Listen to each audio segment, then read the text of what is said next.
नमस्कार दोस्तों, आपके अपने YouTube चैनल पर आप सभी का स्वागत है। पिछले वीडियो में आपने देखा एक एक नियम के जो रूल है, नियम है, 2 नियमों पर आधारित प्रश्न हल किए थे। अब नेक्स्ट बात करते हैं तीसरा नियम की, नियम 3।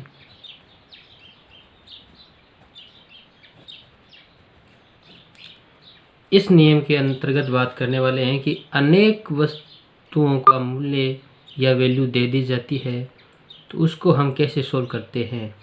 तो वेरी सिंपल है, यानी अनेक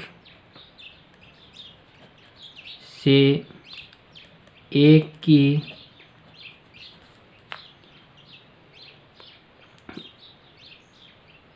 वैल्यू कैसे ज्ञात करें।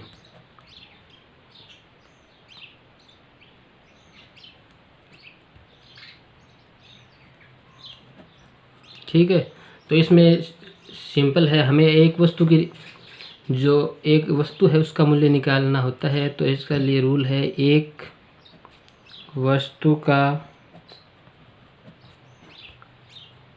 मूल्य बराबर होगा, एक वस्तुओं का मूल्य दे दिया जाए, एक वस्तु का निकाल ले, तो जो अनेक वस्तु का मूल्य दिया गया है उसमें उन वस्तुओं की संख्या जितनी है उसका भाग देंगे तो एक वस्तु का मूल्य आ जाएगा। ये नियम कहलाता है तीसरा। इस नियम पे आधारित जैसे फॉर एग्जाम्पल बात करते हैं, अनेक यानी एक से अधिक वस्तुओं का मूल्य है दे दिया जाए, तो अब एक वस्तु का निकालना है हमें, तो इसका आंसर क्या होगा, एक वस्तु का मूल्य बराबर होगा अनेक वस्तु का मूल्य बटा उन वस्तुओं की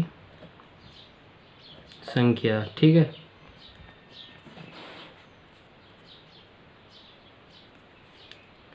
वस्तुओं का मूल्य है 1275, वस्तुओं की संख्या है 15, तो 15 से डिवाइड करेंगे तो आएगी 85 रुपये। ठीक है, 85 रुपये आ जाएगा आंसर। तो इस प्रकार के एग्ज़ाम पल आते हैं, तो इस एग्ज़ाम में आते हैं तो सवाल कैसे सोल्व कर सकते हैं।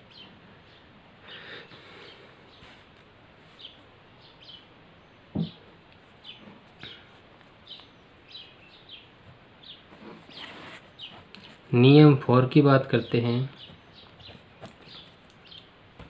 नियम 4 में क्या होता है कि कोई भोजन सामग्री एक से अधिक व्यक्तियों के लिए जितने दिनों के लिए पर्याप्त होती है उतनी ही भोजन सामग्री एक व्यक्ति के लिए कितने दिनों तक के लिए पर्याप्त होगी, ज्ञात कैसे करेंगे। यानी कोई भोजन सामग्री है वह ज़्यादा व्यक्तियों के लिए कितने दिनों तक चलती है यह आपको दे दिया जाता है। अब एक व्यक्ति के लिए कितने दिनों के लिए वो पर्याप्त होगी, तो इसके लिए कैसे करेंगे। इसके लिए एक सूत्र है, एक व्यक्ति के लिए पर्याप्त, एक व्यक्ति के लिए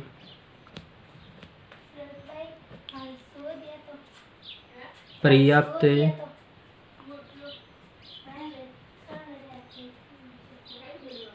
होने के दिनों की संख्या, यानी एक व्यक्ति के लिए पर्याप्त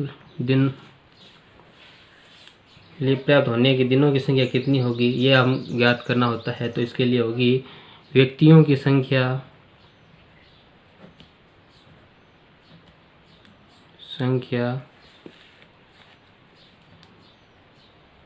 गुणा दिनों की संख्या।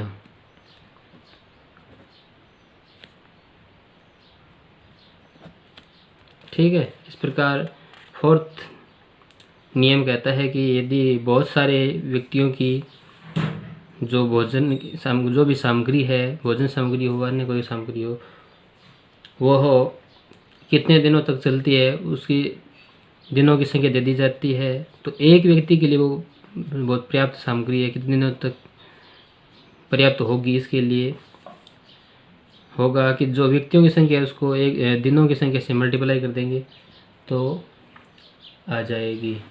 जैसे फॉर एग्जांपल एक हलवाई ने 50 आदमियों के लिए 3 दिनों के लिए पर्याप्त भोजन सामग्री तैयार की। एक हलवाई 50 आदमियों की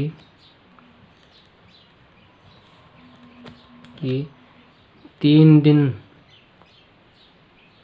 के लिए भोजन सामग्री तैयार की।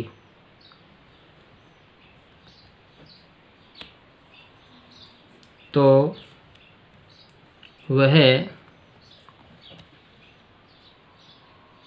भोजन एक व्यक्ति के लिए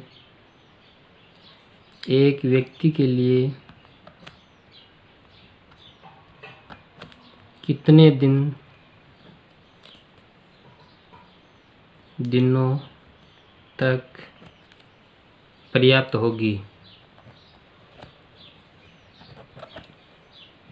ठीक है, यानी 50 आदमियों की जो सामग्री है, भोजन सामग्री, वो 3 दिन चलती है या 3 दिन उसके लिए पर्याप्त होता है, तो वही भोजन एक व्यक्ति के लिए कितने दिनों तक पर्याप्त होगा।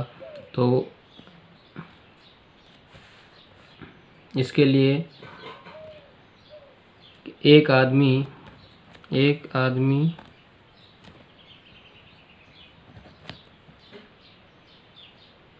के लिए पर्याप्त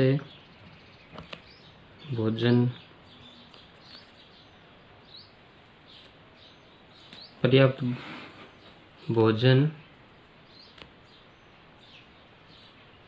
बराबर 50 गुणा 3, यानी वो व्यक्तियों की संख्या है यानी 50 और भोजन दिनों की संख्या है 3, तो 50 को 3 से मल्टीप्लाई करेंगे तो 150 दिन होते हैं। तो 150 दिन तक यानी 150 दिन तक एक व्यक्ति उस भोजन के लिए पर्याप्त होगा। इस प्रकार ऐसे एग्जाम में ऐसे भी प्रश्न पूछते हैं जिसमें 3 पद या 3 चर है या मूल्य वो दिए जाते हैं, उनके आधार पर चर का मान ज्ञात करना होता है। इस हेतु एक वस्तु का मूल्य ज्ञात करते हैं और फिर वांछित वस्तुओं का मूल्य ज्ञात कर लेते हैं। जैसे मनरेगा का एग्जाम्पल लेते हैं, एग्जाम्पल से समझ में आ जाएगा कि मनरेगा में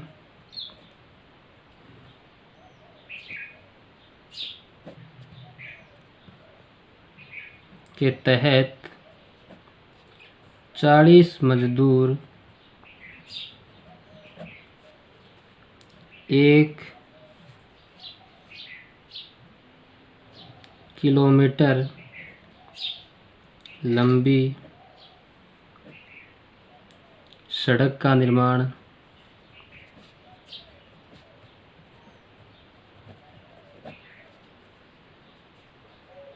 करने में 40 दिन लगाते हैं।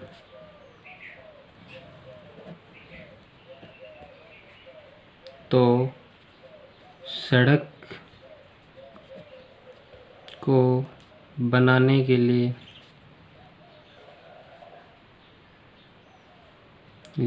50 मजदूर कितने दिन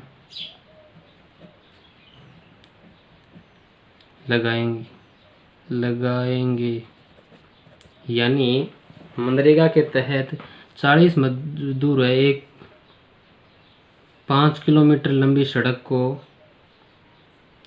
40 दिन में बना लेते हैं, तो 50 मजदूर है कितने दिन लगाएंगे।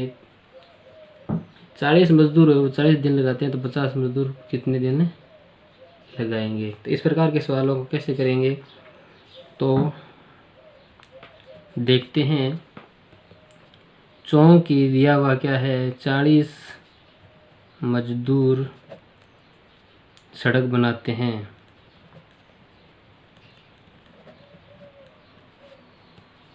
बराबर 40 दिन में। ठीक है, तो एक मजदूर, इसलिए एक मजदूर सड़क बनाएंगे बराबर 40 गुणा 40 यानी 1600 दिन में, 1700 दिन में। तो इसी प्रकार 50 मजदूर सड़क बनाएंगे। कितने दिन बनाएंगे? 1/100 बट्टे 50, 0 से 0 कैंसिल, तो इसमें भाग देंगे 160 में तो 5 का, तो 32 बार जाएगा यानी 32 दिन। तो इस प्रकार सवाल कर सकते हो आप। यदि 3 क्वांटिटी दे दी जाती है या 3 पद दिए जाते हैं या चर मूल्य दिए जाते हैं, तो इसके लिए इस प्रकार आप एक सोल्व कर सकते हो। ठीक है,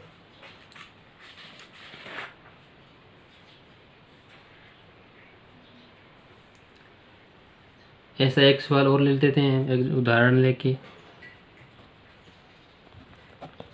उदाहरण लेते हैं कि तेल के 20 टिनों में 300 लीटर तेल भरा जा सकता है।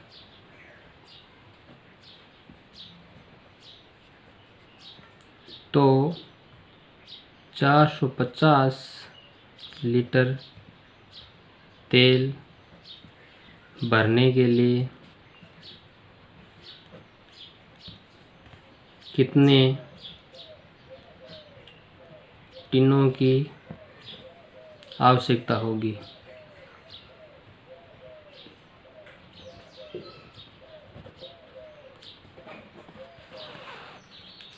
ठीक है, एग्जाम्पल है कि तेल के 20 टिनों में 300 लीटर तेल भरा जा सकता है। 20 टिनों में 300 लीटर तेल भरा जाता है, तो आपको बताना है कि 450 लीटर तेल है वो भरने के लिए कितने टिनों की आवश्यकता होगी। तो वैसे ही नियम 5 आपको बताया था, उसी के आधार पे पहले जो दिया गया है उससे एक का निकालेंगे, एक से फिर अनेक का निकालेंगे। ठीक है, तो अधिक का दिया गया है चूँकि कितने 300 लीटर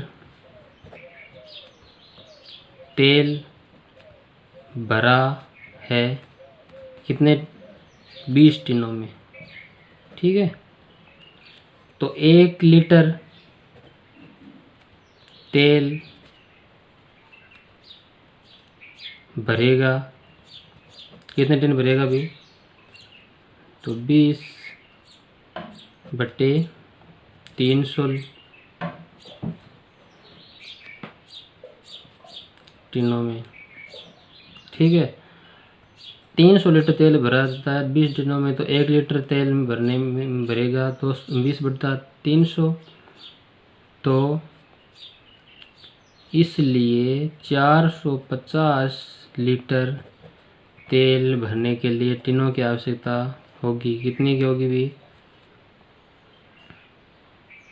तो 20/300 गुणा 450, 0 से 0 कैंसिल, इस 0 से इस 0 कर देते कैंसिल, 15 45, 1 3 3 15 45, 15 को 2 से मल्टीप्लाई करेंगे, 15 को 2 से मल्टीप्लाई करेंगे तो कितने आएगा? 30 टिन।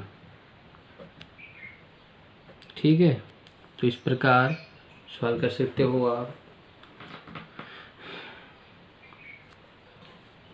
तो इस फॉर्मूले में आपको करना क्या है, जो जितना दिया गया है उनसे पहले एक की वैल्यू निकालते हैं और जितनों की निकालनी उससे मल्टीप्लाई कर देते हैं।